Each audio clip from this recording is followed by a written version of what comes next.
it's telling me the ink may have run out. Replace the ink tank is recommended. And the one that we've got to replace is the yellow.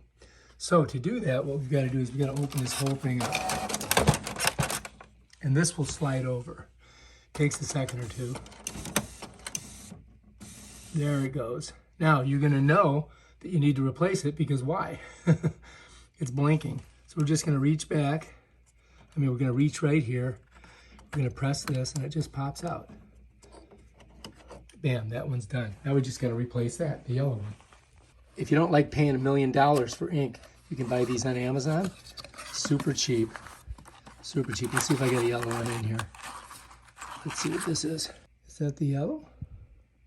Yes, that is the yellow. So now we just got to open this up. There you can see it here. And put it in there. It is a pain in the butt to get open. Luckily, I have a knife. Yeah. Rip her open. Pull it out. And you got to be careful because this stuff can be gooey, right? So you got to pull that thing out. And then you got to take this part off. And then we just slide it right in. So I'm just going to pop this off like that. Done. All right, let's keep it upright. We're going back to the printer. Here we are. I just got to slide it into the slot, just like that. Just push it down, and it should light up. That tells me that sucker is ready to rock and roll.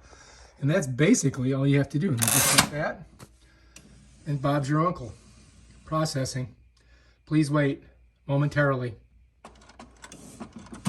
It's doing something. All right, bam.